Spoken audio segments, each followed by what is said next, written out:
Okay, we're recording now. So I'm David Newsome, the president of HAL5, and tonight's speaker is Roger Launius. Roger has a PhD in history you were the chief historian, chief historian inside NASA from was it 1990 to 2002? That's correct, yes. According to your bio sketch, and from 2002 to 2016, you were the curator at the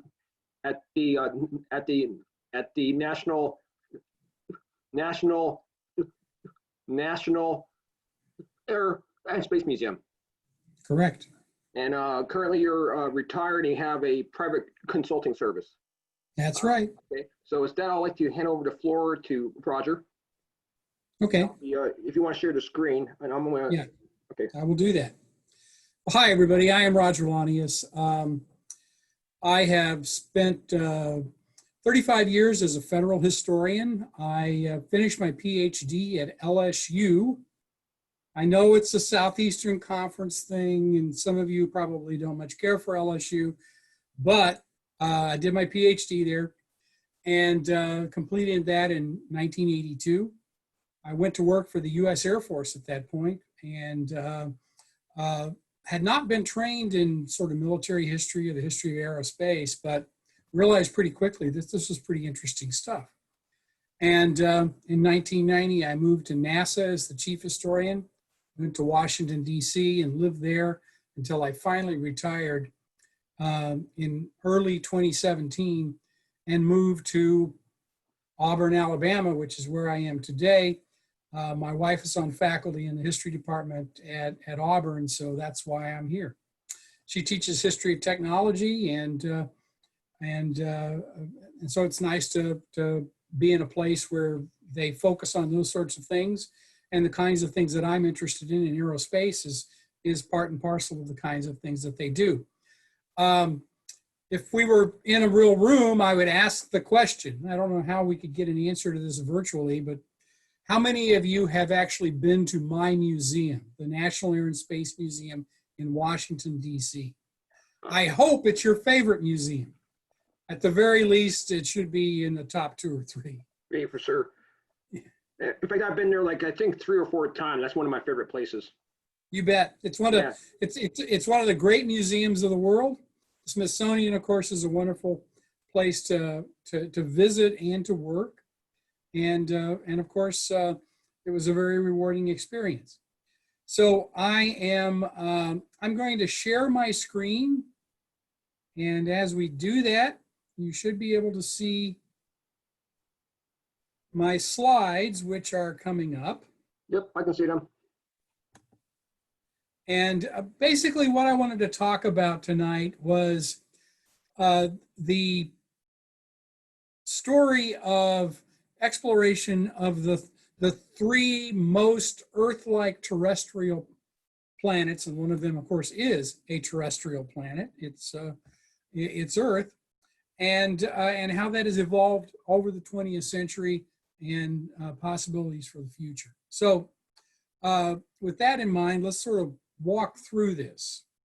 So, one of the things that happened very early on, as soon as the points of light in the sky began to be viewed as hard bodies that actually could perhaps harbor life, humans began to think about this. This didn't really happen until the scientific revolution, but by the 15th, 16th centuries, those points of light were no longer viewed as just something that was in the celestial realm and that we didn't have any possibility of going to or visiting. But first and foremost, Venus and Mars captured the imagination of humans. Venus especially enchanted us early on because it was cloaked in mystery with its clouds. And Mars also, to some extent, because, you know, it might be a place we could see the surface from Earth in telescopes. Didn't see it well, but we could see it a little bit. And our observations suggested that maybe there was activity that was taking place there. And the climatology of both Venus and Mars suggested that maybe in other parts of the solar system there would be life. And that really drove a lot of early investigation. So they're strikingly different worlds, but we anticipated in both cases that we might find life there.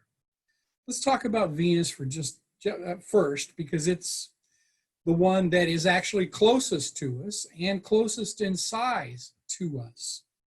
And there was speculation about Venus as a place that underneath those clouds, there might actually be Precambrian swamps. Maybe dinosaurs might exist there. Maybe there would be other forms of life as well.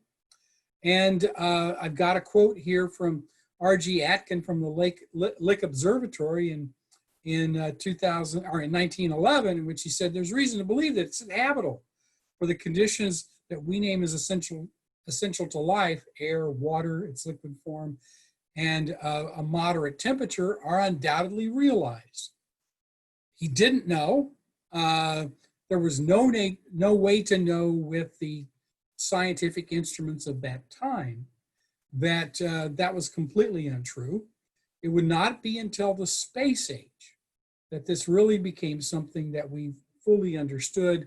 And in the 1960s, the theories about that particular planet were realized with runaway greenhouse effects that were taking place. The picture that you can see is Venus from Mariner 10. All you can really see are clouds. And but Venus became a very early target for both the American and the Russian space programs in the early 1960s. The first American probe there, Mariner 2, reached there in 1962. And interestingly enough, there was a sense that we might well find some of that life that Atkin was talking about when we got closer to that particular planet. We, of course, did not. Atkin's not the only person. So Svante Arrhenius, European scientist, said in 1918, a very great part of the surface of Venus is no doubt covered with swamps. This gets back to this Precambrian sort of swampy dinosaur sort of thing, corresponding to those on the Earth in which the coal deposits were formed. He had no doubt that this was there and that we would find that once we go.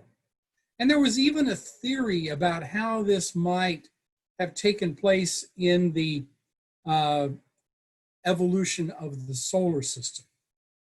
And the idea was that as the sun gradually cools, the habitable zone that the Earth is in now would at one time have been where Mars is located, the fourth planet in the solar system, and will one day in the future be in the Venus part of the solar system. So, so these three planets, Mars, Earth, and Venus, are ultimately the ones in which life will evolve. That was sort of the thinking at the time. Nothing could be farther from the truth, but it certainly informed a lot of scientific discussion, as you can see from the two scientists I quote here. And it also informed our popular culture about this, science fiction and so forth, that talked about this as well. So it wasn't until we had the ability to undertake planetary reconnaissance that this began to change. And that really wasn't a possibility until the beginning of the space age. And it didn't take very long after that before people like Carl Sagan, who you can see pictured here, and other folks, other scientists came forward to say, you know, we can do all kinds of things to understand more about these planets that are nearby. And so Venus became a very early target for the United States and a really early target for the Russian space program, the Soviet space program of the early 1960s. And multiple attempts were made to go there and find out what was taking place with Venus. Not that much initially. There was a whole series of disconfirming missions that told us that Venus is not a place that would harbor life of a complexity that we would understand and be able to communicate with at the very least, and probably didn't exist there at all because of the nature of that particular planet. Super pressures, super greenhouse, and many people at that point began to question whether or not life had ever existed there or could ever possibly exist there. And there's been a pullback after the first missions to Venus of our anticipation of life might being there. And let's face it, the number one question that scientists, and quite frankly, the public as well, want to know the answer to is, are we alone in the universe? Can we find evidence of some type of life? And Venus and Mars were the two logical places to look first. We knew there wasn't anything on the moon, but clearly there might be something on those two planets.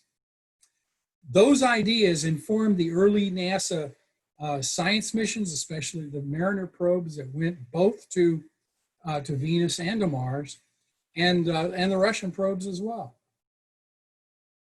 So a little bit about these planets. You may have seen a picture like this before. You know, Venus and Earth are almost twin worlds. They're near the same size.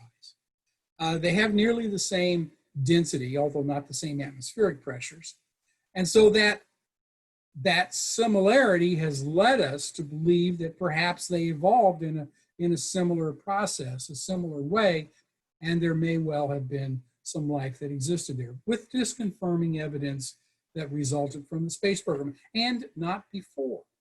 It's important to understand that we went into the 1960s with an expectation we were going to find this there, and we didn't. Here's a list of the major Venus missions. It's sort of an eye chart. You don't need to worry about it. The most important thing is that very early on, the Russians in 1961, the Americans in 62, began to fly missions here, and we've continued to do so since that time, but with less frequency as time has passed. As we've learned more and more about the planet and the fact that it is a very uninviting place, we've sort of put aside our desire to learn much more about this. The last major probe was in 2010, and that may change soon because of some recent announcements of what may be there. But as it stands right now, this is what's taken place. But there are some interests, obviously. There was some evidence, not strong evidence, not accepted by the scientific community as a whole, that that Venus may once have been a watery planet like Earth is today. And you can see an image to the left of this screen that is an artist's conceptualization of what oceans on Venus might have looked like. It's purely a conception. There may be no evidence to really support this beyond just some basic hints here and there. But nonetheless, as in 1993, researchers did find traces of water molecules in the Venus atmosphere, and that revived some interest in Venus as a place to explore. And there were some missions that followed that with the intention of trying to learn more about it. We really haven't found very much. Most recently, just as recently as September of this year, and this is a New York Times story, scientists have detected a chemical phosphine in the thick Venus atmosphere. After much analysis, the scientists assert that something now alive is the only explanation for the chemical source. And David Greenspoon has written a book on Venus exploration, exclaimed about this in the same story. And it is pretty exciting, but the jury's still out. Again, there's no scientific consensus on this. Only more evidence will confirm or disconfirm what is actually the case with what scientists have recently found. I would anticipate that there will be some efforts to mount additional missions to Venus as a result of this.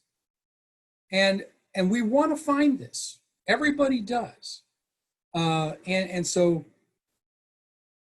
that may spark a new outburst of interest in going to Venus and learning more about it. But that's the first planet that we went to during the space age. Again, much of it was built around, can we find evidence of some type of life? We did not, and we found that it was a place that wasn't very hospitable to our life anyway. So we'll see what happens, but that's where we are. So this habitable zone that I mentioned earlier, and I want to say a little something about that. So, Earth is sort of in the habitable zone for the solar system today. Mars is sort of at the edge of it, the outer edge of it today.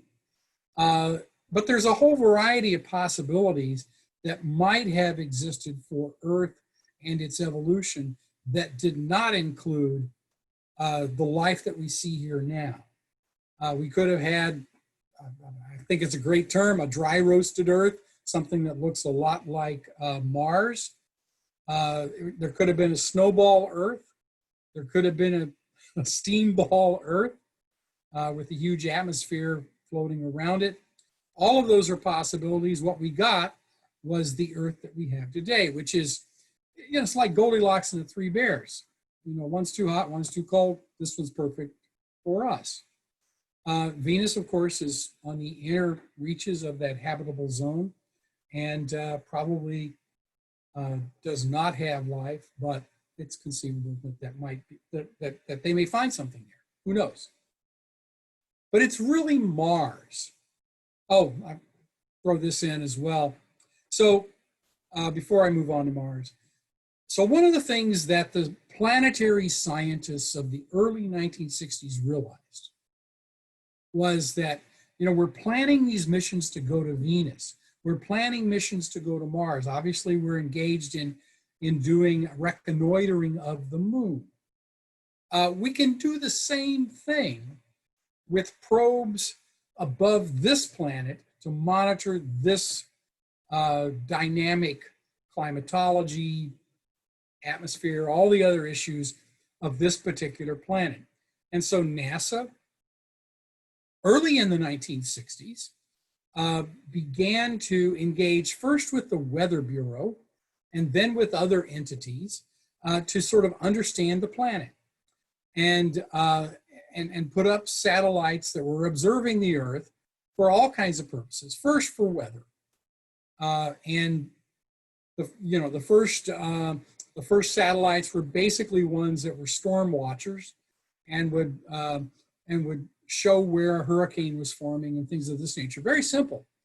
They become much more sophisticated over time. And here you can see the fleet of satellites that are out that NASA has doing all kinds of things to measure this planet today. And we know that this planet is dynamic, that it is changing, that some of that change is due to human action, and the satellites, all they do is collect that data, which is then analyzed. And that's a very important aspect of what I contend is NASA's 4 missions. It only has 4 missions. One is human exploration beyond Earth. One is scientific exploration beyond Earth. One is aeronautics research, and one is observation of this particular planet of Earth. And those activities have been critical from the beginning of the space agency in 1958 right up to the present. So let's move on and talk a little bit about Mars, which is sort of the big enchilada. We learned very quickly when we began to send probes to Venus that there wasn't much there that we thought would be very exciting for us, and that probably there was no life to be found. But Mars is different. There's a long-standing public interest in Mars. It goes back to the 19th century. There's been a succession of both scientific studies as well as popular culture concepts about life on Mars.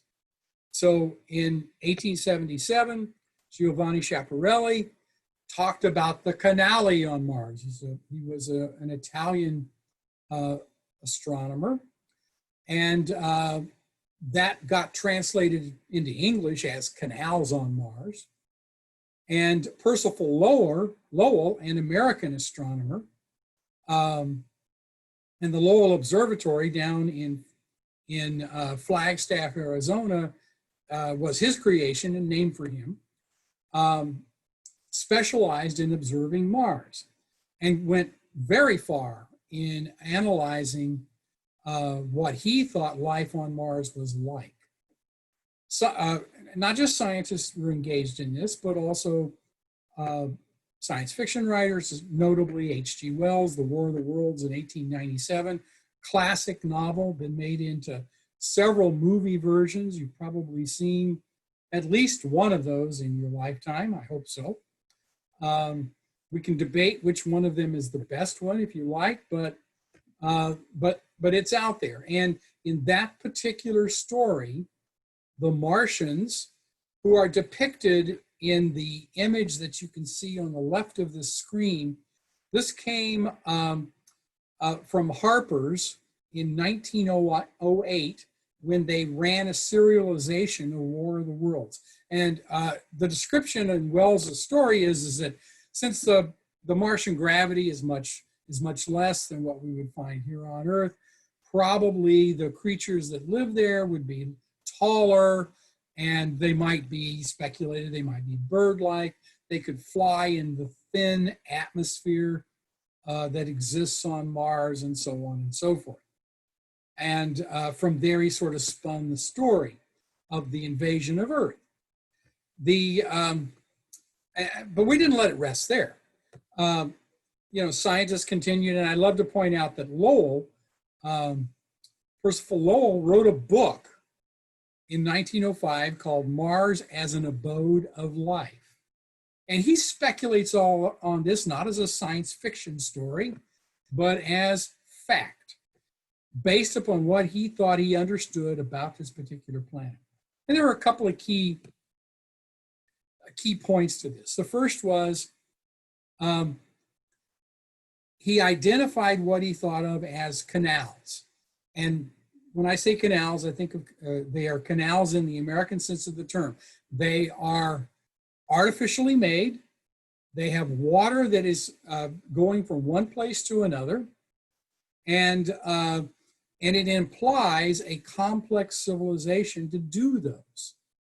And in this particular case, he postulated that Mars is a dying planet. The water is dissipating.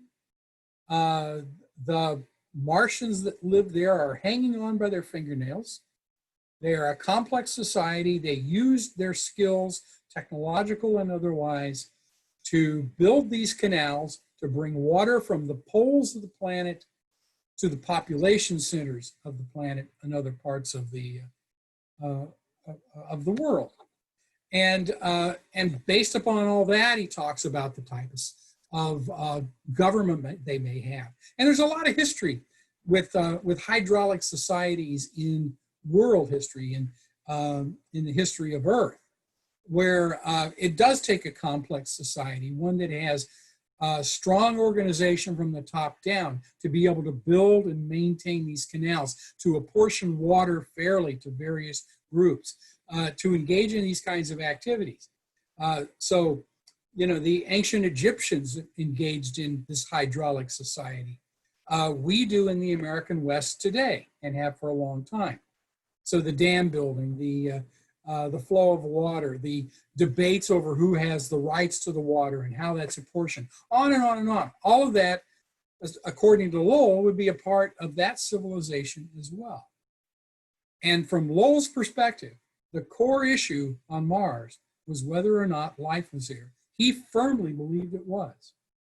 And lots of other people have picked up that particular concept since that time. We fully expected to find those kinds of, that evidence for those kinds of things when we sent our first probes there in the 1960s.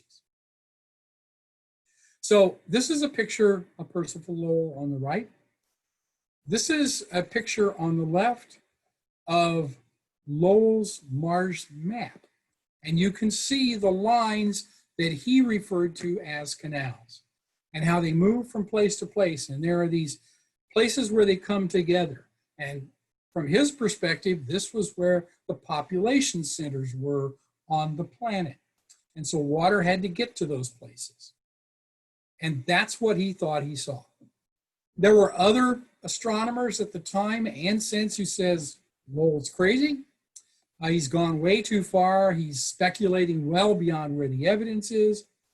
But there were those who believed him as well and picked up the mantle of his ideas. And it really wasn't until the space age that we began to see a different type of Mars than what Lowell had fashioned for the public in that first part of the 20th century. So when we went there, Mars became a very early target. The Americans successfully reached there in 1965. The Russians made 2 attempts in 60 and 62 without any success. Finally, Mariner 4 arrived there in 65, taking 22 close-up pictures, which showed a very moon-like Mars with craters and such. And so the cartoon that you can see, those of you who are a little older may remember Lyndon Johnson. Some of you may have heard about him in history, I hope so anyway. In the mid-1960s, President of the United States, and he's asking the question to the NASA official who's showing him these pictures from Mariner 4, are these of Mars or of Vietnam? Because there was lots of things blowing up in Vietnam at that particular time.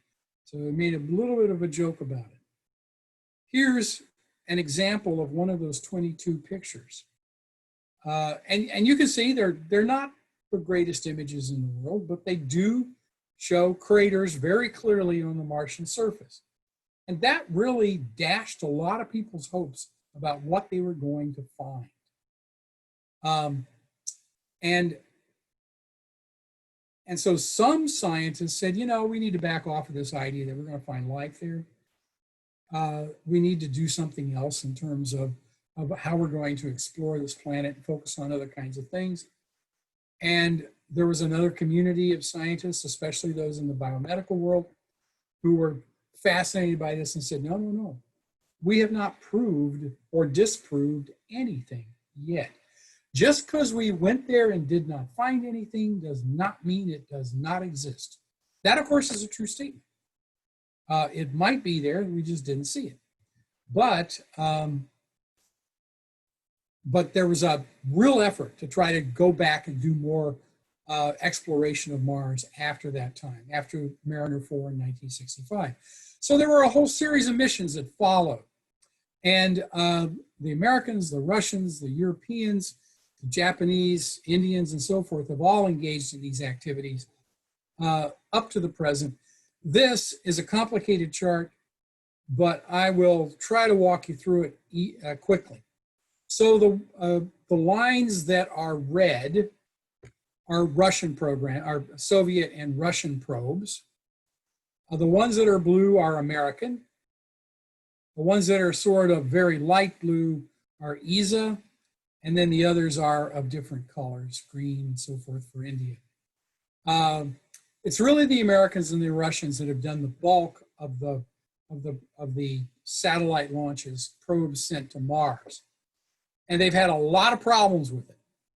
So if you look at the bottom of the line, and each of these tell you whether or not they were, whether it was a flyby or an orbiter or a lander or a rover. And you can see that with the circles of, that are positioned at the planet. So anything with the green check mark was a successful mission. They got there, they did their job, that particular mission. Anything with a red X was a failure. And you can see a lot of them. The Russians had enormous problems with their Mars probes, to the extent that they sort of abandoned the idea for a while and decided we're going to concentrate on Venus because it's closer. But the result of that was that the Americans sort of undertook the majority of the activities associated with probes associated with Mars. The missions then took place. We've been engaged in those since the very beginning of the 1960s, the early 1960s, with some success. But the box score is not great. Some of the programs, some of the missions were very, very aggressive, and I particularly would point to the Viking program as an example of that. Viking 1 and 2 were launched in 75, landed in 76. There was orbiters attached to that program as well. So there were 2 orbiting spacecraft that were there for years as well. They were the first to successfully land on Mars, take the first pictures of that particular planet from the surface, send those back to Earth. Some of those were spectacular. And the picture in the upper left shows you a plane on the Martian surface that's pretty nondescript. A atmosphere that's thin and not very colorful, and not much else. But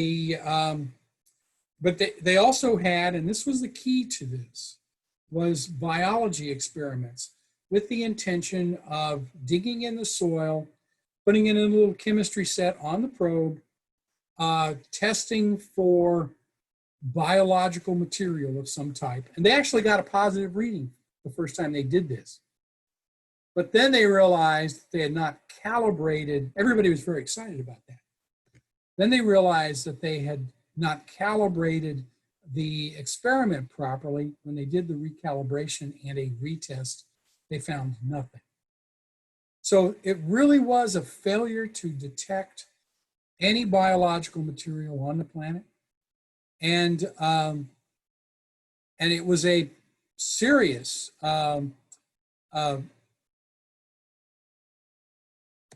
failure for, sort of hit a stone wall for the Mars science program to go back and do more, because everything had been built around, we want to find evidence of life on Mars. And they failed to do so. And Jerry Soffin, who was the chief scientist on the Viking program at NASA, made a statement: if somebody back then had given me 100-to-1 odds that we wouldn't go back to Mars for 17 years, I would have said you're crazy. That was in 92 when he said that. At that point in time, NASA had just launched a Mars observer, which was on its way to the planet at that particular time and would fail en route. It was a devastating loss. And we didn't find anything, or so we thought. Some people found the image that you can see in the lower left of this particular slide, referred to it as the face on Mars, insisted that it was an artificial creation by the beings that lived there, and that this was evidence that there was life that was there, or at the very least had been there, and were unwilling to accept any alternative position. That debate has now been going on for 45 years or so about that face on Mars.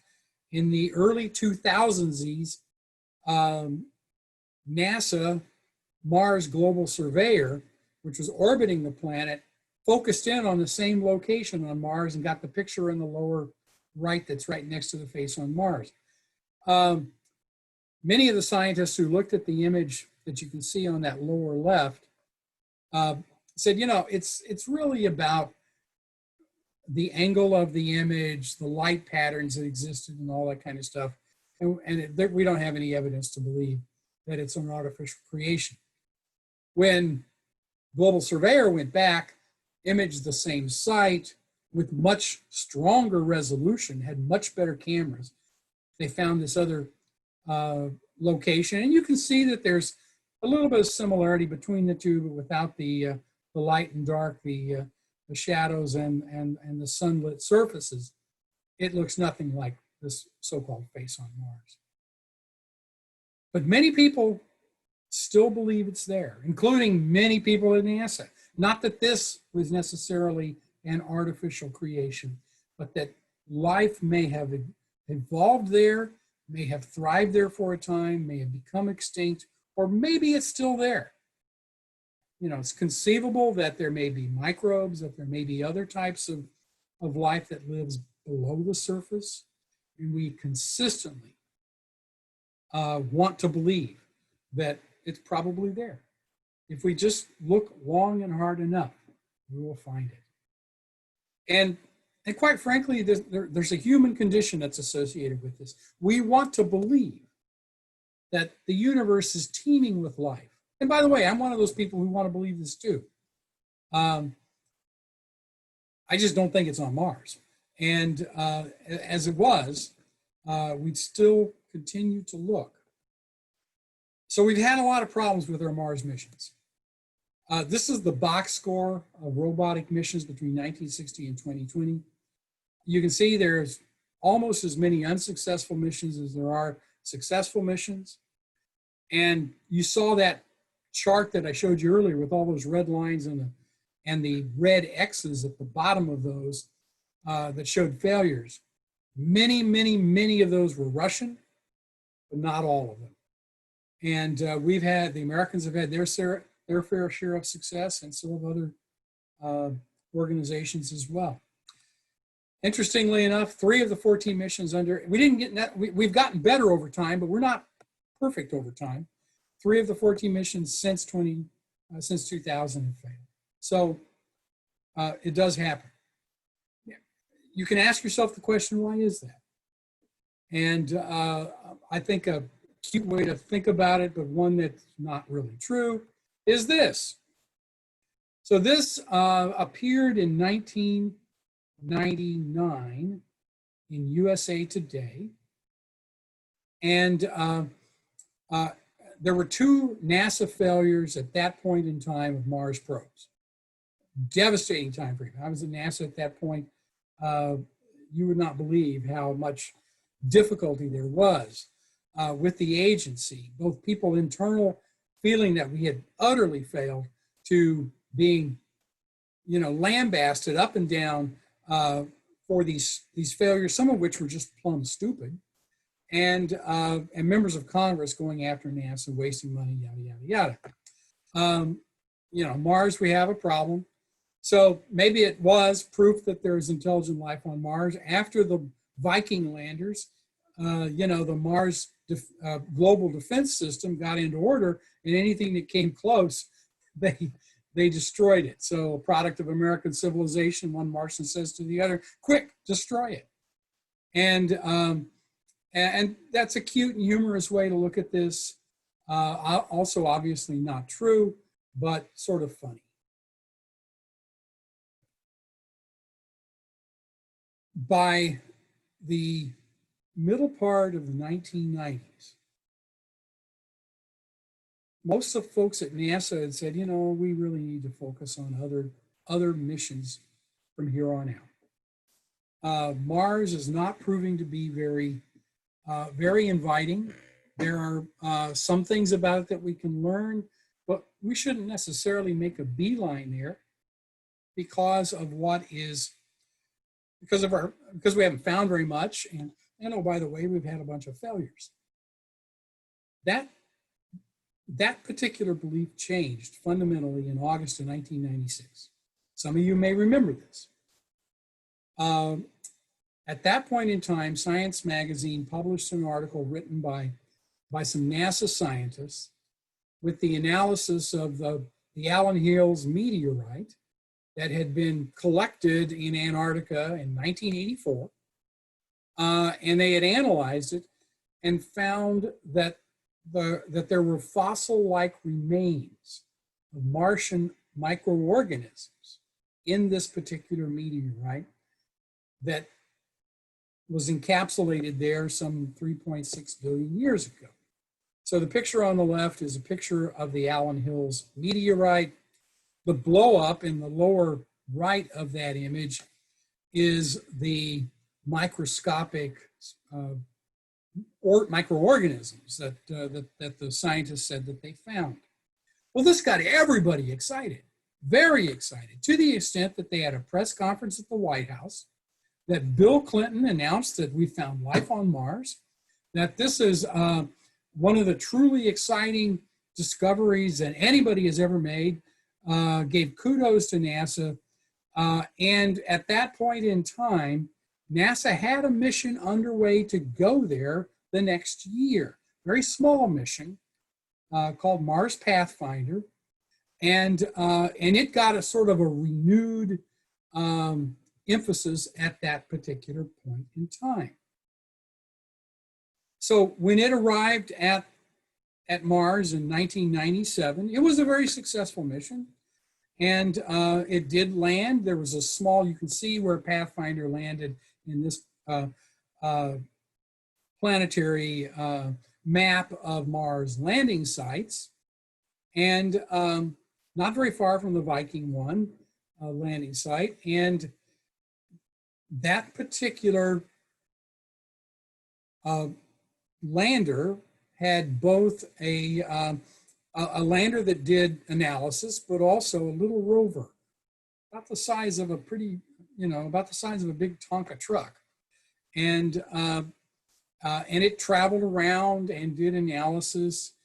And one of the things that the scientists found was they believed that this was an ancient floodplain that they had landed on, that at one time in the distant eons before, water had flowed freely in this area, and that as a result of that, if water had existed on Mars at any time in the past, we know that liquid water is the fundamental building block of life on this planet, life as we know it. There's nothing here that cannot survive without water. And consequently, if it did exist in abundance on Mars at one time in the past, it is conceivable that life might have evolved there, and maybe it's still there. Conceivably, life could be under the surface, or maybe we just haven't found a body of water on the surface. Both of those were possibilities at the time, and people talked about that in great detail. So at that point, NASA adopted a strategy for their Mars exploration program called Follow the Water. And it was a brilliant concept. It was not just, it helped to define every mission that took place thereafter. But more important than that, it was a brilliant sales technique, because everybody can understand this. It doesn't matter how well versed you are in the science. Follow the water is an understandable concept. We're looking for evidence of water on Mars, or perhaps it's there now and we'll find it, or evidence that it had been there at one point in time in the past. So in the lower right on this slide, you can see the Sojourner rover that traveled around in 1997 and brought the evidence that suggested that this was an ancient floodplain on Mars.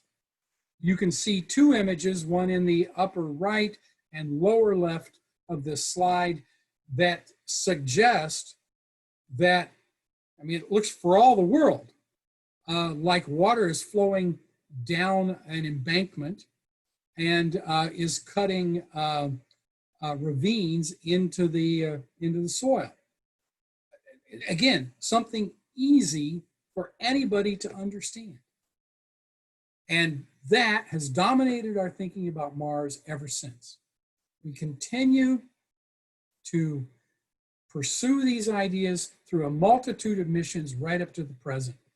And here's an example of what NASA sort of got on the, doing now and got on the future.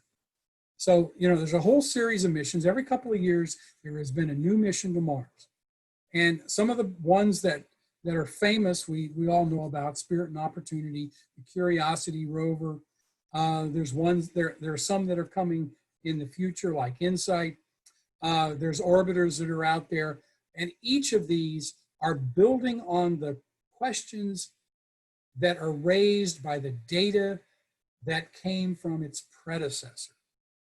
And all of this ultimately, NASA hopes, I hope you hope as well, will lead to the ultimate desire to send humans to Mars to explore. So, and you can see at the bottom the sort of thematic approach: follow the water, explore, habitability, seek signs of life. Those are all activities that are currently underway on Mars.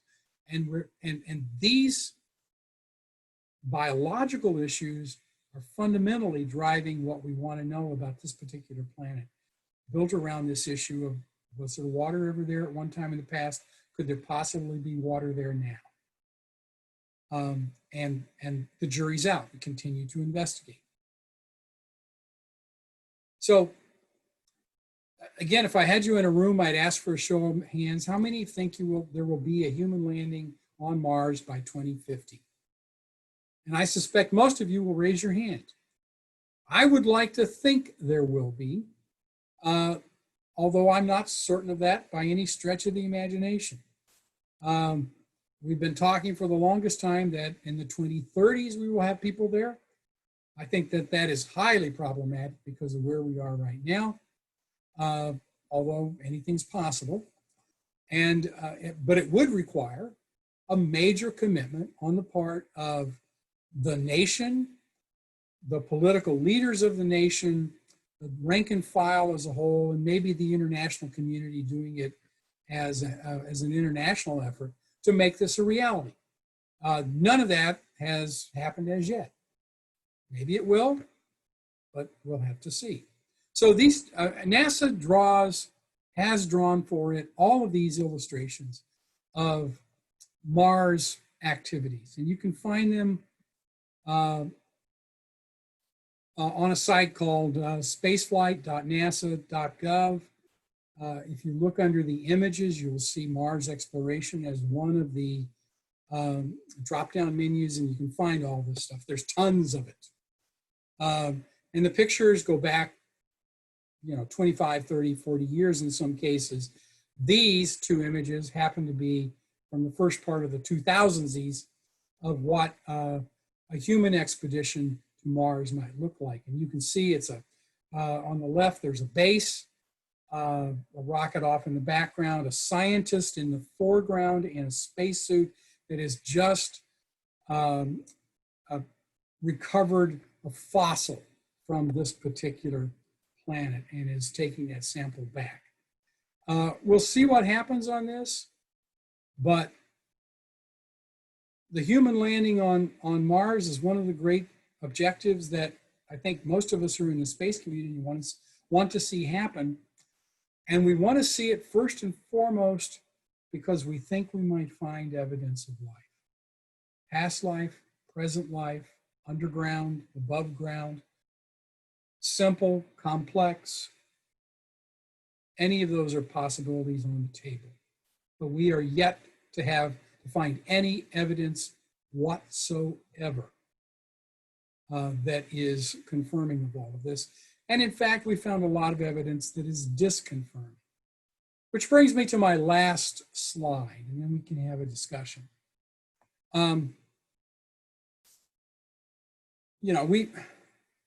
We want to believe, I use the X-Files tagline at the bottom of this slide, I want to believe. Yes. We will think we will find something on Venus or Mars or maybe someplace else in the solar system. And we all, I think, believe that it's out there, that the universe teems with life.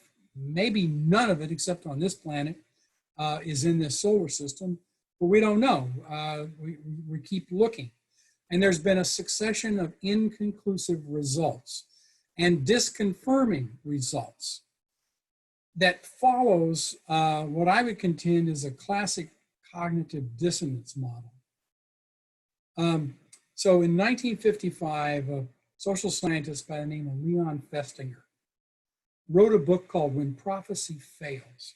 That was about religion. And it was about religious groups who believed that the world is going to end. We are all going to be caught up in the last days, judged by God, and so on and so forth. This particular book followed the story of one of these groups that the leader of the group had prophesied that the world was going to end on such and such a day. And guess what? It did not. There is disconfirming evidence of that particular prophecy. And one would think that from a sort of a rational perspective, according to Festinger, they would have abandoned that belief system, but they do not. They modify it slightly. We first believed, and I'll use Mars as an example, we first believed we would find evidence there when we sent our first probe, Mariner 4, in 1965. We found nothing, and in fact, we found craters. The U.S. News and World Report at the time that those pictures were taken, came back to Earth and were printed in that particular news magazine, had a big headline on the cover of it, said, "Mars is dead." We didn't want to believe that. We continued to seek signs of it and sent Viking 1 and Viking 2 there in the 1970s, specifically with biological experiments to prove this. We did not find it then, but we have not abandoned our belief that it's there, or that it may be there, or that it may be microscopic and embedded in below the surface of Mars. We have disconfirmed so many things about what we believe, yet we still want to believe. So I guess I would leave you with this particular question. Do you still want to believe despite disconfirming evidence? I do. I don't believe we have looked long and hard enough. I don't know that we'll find anything, but I'd sure like to think so. Anyway, with that, I will close. I'm going to stop sharing my screen. And if we could like to have a discussion, I'm more than happy to do so.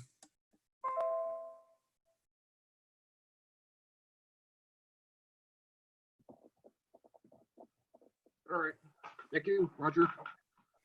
So we have a couple questions. You go to the participant panel in the chat section. I think if you have any questions, you can raise your hand. I can put you on T audio, or you can put your question in the Q&A section. See, I think Ron Howard actually had a couple questions. Hey, Ron, you can talk. Okay, can you hear me? Yes, sir. I can hear you fine, yes. Okay, well, I'll just repeat the questions I typed in. And of course, this is all pie in the sky, coin of phrase. But one question was, do you think or believe that it is possible / desirable to terraform Mars? And then my second question was, what do you think about the possibility of life existing on one of the moons of Jupiter or Saturn? I see a lot written about that. Yeah, so terraforming Mars first. You know, I'm not sure we can do it or do it readily. It's conceivable, I guess. I mean, we know the process, and but can you do it on a planetary scale? I mean, that's a really tall order. But you know, I guess possibly you could do it. Whether or not it's desirable is another thing. You know, some people have asked me the question, you know, if we if we found evidence of life there, what would we do? Wouldn't we make a beeline for it? And I could make the case that that would be the right thing to do. And I could also make the case that no, leave them alone, whoever you happen to find. And changing the atmosphere, changing the planet would be like the worst form of that sort of activity, if there was actually anything there. The issue of Titan and it's mostly Europa that people talk about. Those are fascinating. And I was all in for a long time, still sort of intrigued by the idea that if we could send a lander to Europa to land, we know it's ice covered. We know that there is friction that the planet sort of moves, and the water underneath that ice moves with the gravitational forces that it's subjected to, which means that there may be churning below that ice cap. And if there is, based upon what we've learned really in the mid-1990s, when we first began to discover biological life at the bottom of the ocean, sort of gathered around sea vents at the ocean floor. They never see light, there's never anything like that, but they have the things that they need to survive in that location. It is not beyond the pale to think that maybe there is some type of life like that in a liquid water ocean underneath the ice on Europa. So wouldn't it be cool to land there, to probably take a nuclear reactor and melt through the ice, put a hydrobot into the liquid water below, and then go search for life? That would be so incredibly cool. But we're nowhere near that. And we got scientists on both sides of the aisle who say, let's do Titan, let's do Europa. There are other targets as well that don't have as large a community supporting them. That, so, you know, it's possible. It might be something out there. I like to think that there's something out there. And I'm convinced there is, although I have no evidence to support that whatsoever. Well, as they say, the absence of evidence is not the evidence of absence, right? Well, that's absolutely true. So, so you can keep looking until you've exhausted all possibilities. But do you ever really exhaust all possibilities? You sort of look until you find some. I mean, I can't tell you how many times I heard my mother say, I lost my keys, and I always find them in the last place. I look. Of course, because you stop looking. But if you keep looking, maybe we'll find something somewhere. I'd like to think so. All right. Greg Allison has a question. I'm going to put Greg Allison on the microphone. Sure. Greg? All right, can you hear me? Yeah, sure. All right, hey, my question is this. Given that since Mars don't have a magnetosphere, and since therefore it will lose any terraformed new atmosphere over time, why bother to generate one anyway? It seems to me to be a waste of resources.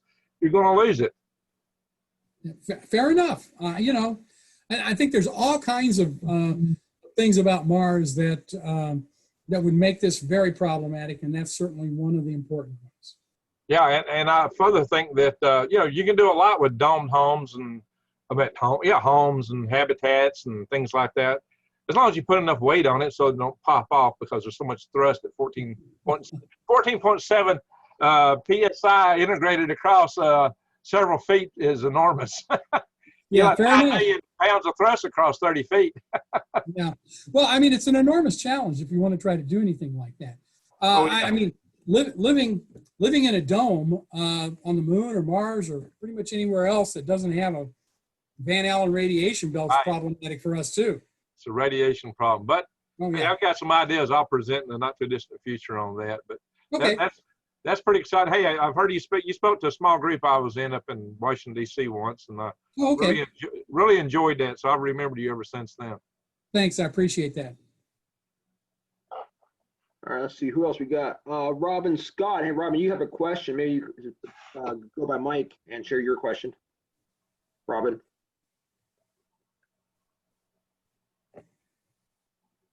Or not.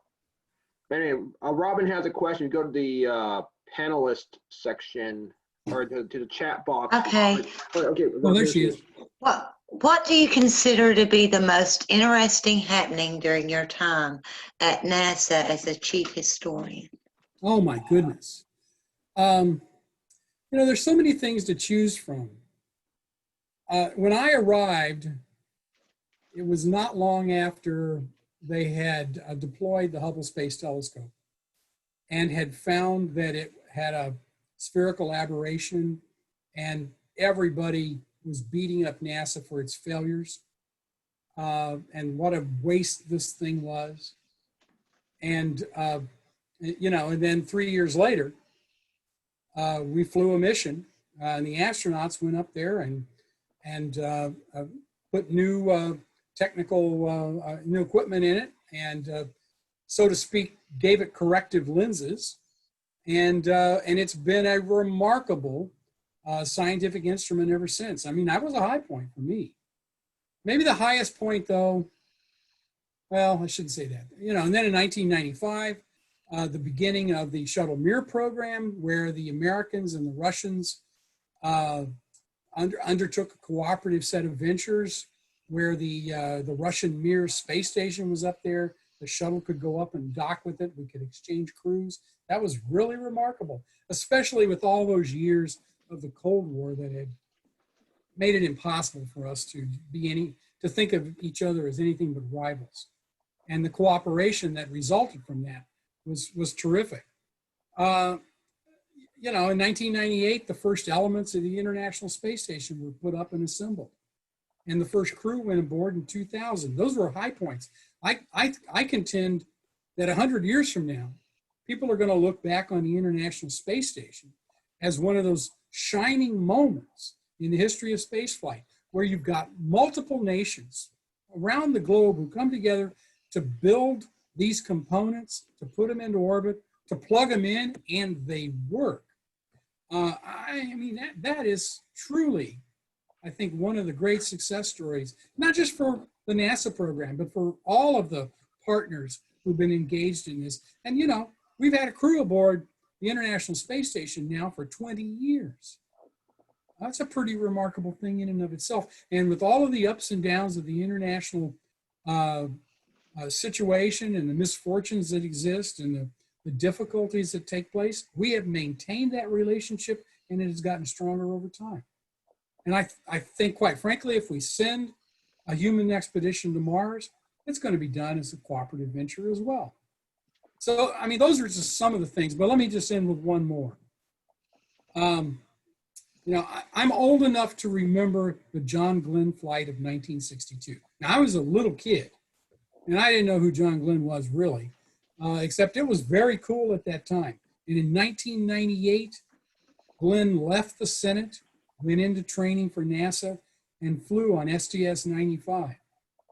And as far as I'm concerned, you know, some people complained about, you know, this old guy, and he was in his 70s then, getting a seat on the shuttle. And as far as I'm concerned, John Glenn is an American hero. He can do pretty much anything he wants when it comes to this. And I was standing there applauding when the vehicle launched, and same when it came home. That was and the rest of the world watched this in great detail as well. It was really a catalyst for excitement about the shuttle program that we hadn't seen for years. I hope that's enough. I'd love to hear more. Hey, all right, let's see here. Okay, there's two other questions. Paul Agarwal. Paul, let me put Paul on the speaker. Paul, if you're on mute, you should be allowed to talk now. Hey there, thank you very much for your really interesting talk tonight. My basic question is, what do you think the realistic chances are for finding either life currently on Mars or evidence of it in the past? Over. Oh, geez, I wish I knew the answer to that. You know, there's probably people who've gamed that out and tried to run numbers on percentages, but I don't know what those are. And the question is obviously also over what period of time. You know, how many missions does it take to find evidence of life on Mars? I have no idea. I think if we find it, we'll find it in microbial form, and not, you know, a being that we can communicate with.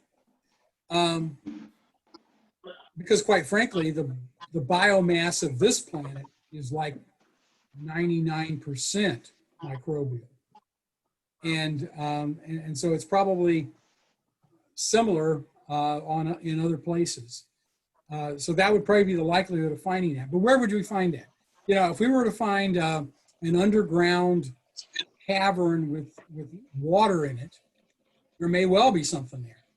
If we don't find that, who knows? Oh, hey, can you hear me, by the way? Yes. Yes. Yeah, I was just actually going to point out, you just actually mentioned that about 2 weeks ago, there was some news on they discovered 3 buried lakes on Mars. Cool. I don't know if you've seen that. I don't know how detailed that is. It's appeared in multiple. I'm looking at one on like Nature has it right now. If you Google nature.com, okay. They have water on Mars data from about 2 weeks ago. And so this is kind of a little plug in there. I kind of wanted, since you had mentioned lakes and or buried water. Well, I hadn't seen that news story, but that's you know beside the point. Yeah, if we found it, that's great. Yeah, so I wonder but you know, there's been lots of announcements like this over time that haven't proven out. All right, so we'll see how this one pans out. Right. Who knows? You might hear some big NASA news article come out next week. And yeah, you bet. Fuck us all. You never know. Hope so. Here. It'll be neat. It'll be another talk. Let's see here. Ron Krill is on. Let me put Ron Krill on the line. He had a question. Hey, Ron, you're on the line now. If you want to ask your question. Can you hear me? Yeah, sure. Yeah, we can hear you, Ron. Oh, thank you. Roger, I find it very interesting what you presented tonight. A very, very good summary. My question was, what were you around? I guess you were there. What damage did Carl Sagan do? Because he essentially said there was no life on Mars, and it must have had an impact on NASA at the time. Well, you know, I mean, nobody wanted to find it more than Carl Sagan. He from the earliest time of him as an itty bitty young scientist, that's one of the things that he desired to find. What he kept finding was evidence that, you know, no evidence to support this. And every time you get excited about some, you know, some finding that might prove out, ultimately it'd be disproven. Now, he didn't live long enough to hear about the Allen Hills meteorite in 1996, because that's about the time he died. But before that, we had several instances where we thought we found something and nothing came to pass. And one of the problems, and I can't speak to Sagan in this sense, but Bruce Murray, who was the head of JPL in the 1970s, really went after the Mars science program for its ballyhooing of finding life on Mars. And his argument was the same that I sort of made. You know, every time you guys make an announcement or say you found something and it doesn't prove out, all you do is create a situation where the public is no longer, they don't trust NASA, they don't want to hear what NASA has to say, they believe you're a bunch of charlatans and so on and so forth. And I suspect there are other scientists, and maybe Sagan was one of them, who had similar perspective. Anybody got anything else? Yeah, let's see. Tim Weaver. Let me put Tim Weaver on the speaker. Tim.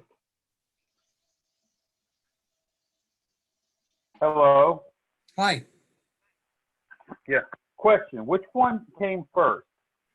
The Venus's thick atmosphere or its slow rotation? Because there's a theory that says that Venus's it has that really slow rotation because of the drag from its atmosphere. You know, I couldn't tell you the answer to that. I'm sure there are scientists who can answer that question for you in great detail, but I'm not in that category. Yes, it's got a slow rotation. Yes, there's a very thick atmosphere. Did the atmosphere cause the rotation to be slow or something else? I don't know. Yeah, I mean, there's some people that theorize that the atmosphere acts as a brake because of tidal forces. I suppose that's possible, but I honestly, I just don't know. All right. Well, let's see, I'm trying to see if there's any other questions on there. I have a question myself. Sure. In terms of futures, right now, all the sort of the cool thing in NASA right now and SpaceX is, and all the new space is to go to back to the moon, and to finally go to Mars. And what are is there any? Have you seen any chatter in the recent years to go explore Venus further? Because from what I understand, the Soviets managed to land a few probes on there, or at least one or two. Yeah. And send back a few pictures, but it's been very sort of minuscule compared to what we had with Mars, and Mars itself is pretty tough to get to. Is there any? Right. Have you ever heard in your time at NASA, or just by doing your research, at least rhetoric about going back to Venus? I did read about one thing about going back to Venus on space.com recently. They were talking about, because the conditions on the Venus surface are so harsh, pressure and temperature wise, you can't really land a probe there besides maybe have it last for maybe 20 minutes or so. Right. And that they were talking about having a balloon and with a tether with some probe on the bottom of this tether and go up to the cloud level and basically dangle this probe above the surface and take pictures and other measurements that way. That way you can kind of get a better picture of the Venus surface and more studies without being exposed to harsh conditions. Have you ever heard anything about that, or is that just more sort of right now science fiction and more speculation? No, there's scientists who are who have their projects, and some of them are just pet projects, that they want to try to do things like that. You know, the tether idea is one that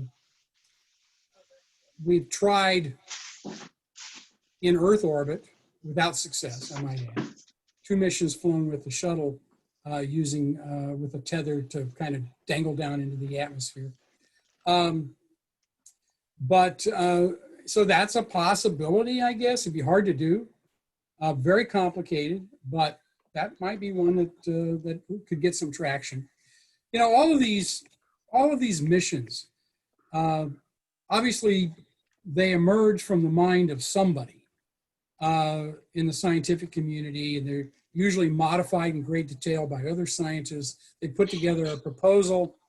They pursue the competition through NASA to obtain the funding necessary to undertake these efforts, and it has to fit into the decadal surveys. Are you all familiar with those?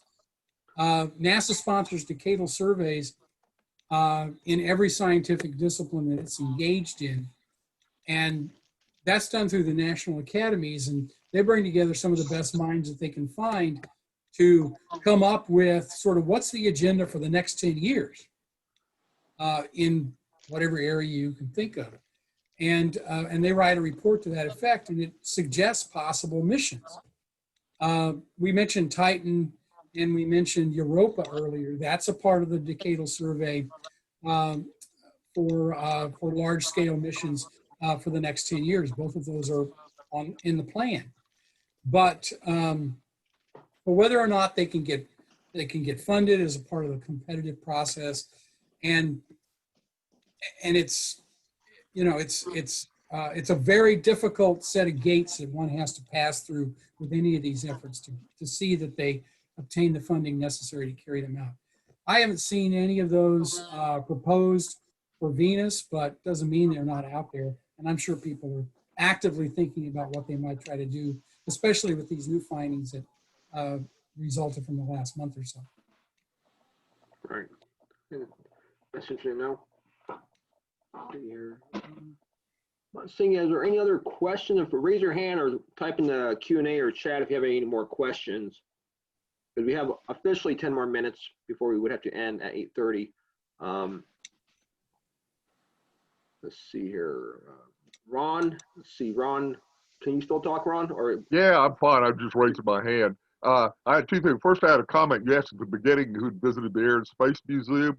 I was born in Delaware in the 1940s. We used to go over there in the early 50s, and it was a lot less formal and a heck of a lot more fun. I remember putting my hands on the glamorous Glennis, and I guess you can't do that anymore. No, you can't get near it. you know what I'm talking about. But I had two questions. One of them was, and they're disjointed, was what do you see as a NASA historian, your opinions about commercial enterprises entering the space field? I'm specifically speaking, of course, about Elon Musk and SpaceX. Yeah. And then my next or last question, I know David's happy for that, would be in the search for extraterrestrial life, because that's basically what we were talking about. Do you have any comments about SETI, radio astronomy, the Arecibo telescope, and the desirability of people, using their computers with SETI at home to process the data, et cetera, so you can feel like you're participating in it? Those are my two questions. Thank you very much. I really enjoyed your presentation, and thank you, David, for having me.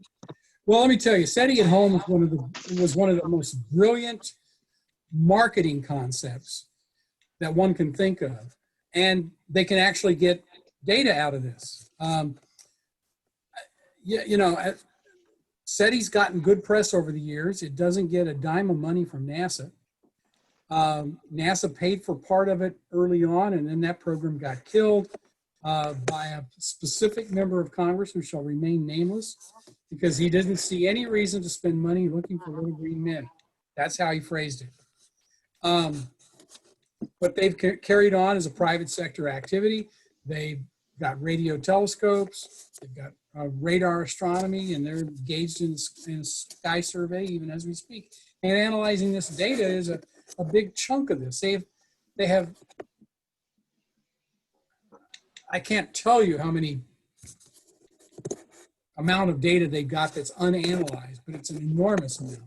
And so creating this possibility where you can participate in it is really a terrific concept, not just because real data emerges, but because it allows you to become a part of something, and therefore a supporter of it. And I realized what a great success it was when I took my car in to be serviced at my local mechanic, and running on the computer in the office in the garage was a SETI at home program that was doing analysis. And I thought, if these guys who are, mechanics think that this is cool, it's cool. And so that's remarkable. Your second thing was about entrepreneurial space activities, and that's very real, obviously. But I try to caution people that private sector's been engaged in this from the beginning. Boeing is a company, so is Lockheed, so is Northrop, and so on and so forth.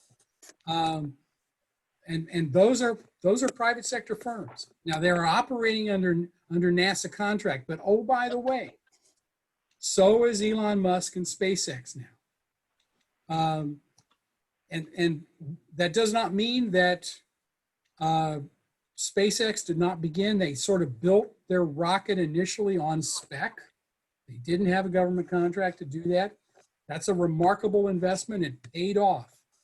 But they're a contractor for NASA, for the DoD, for NOAA, and for private sector firms that want to put things in space. So I don't see a lot of difference between what they're doing today and what those other firms, those older space firms, have been doing for a long time, with the exception of the initial investment. And the landscape, by the way, beginning in the 1980s, there were a succession of companies that were established to try and break into this launch arena that SpaceX has been successful with. And the landscape is littered with them. They almost all failed.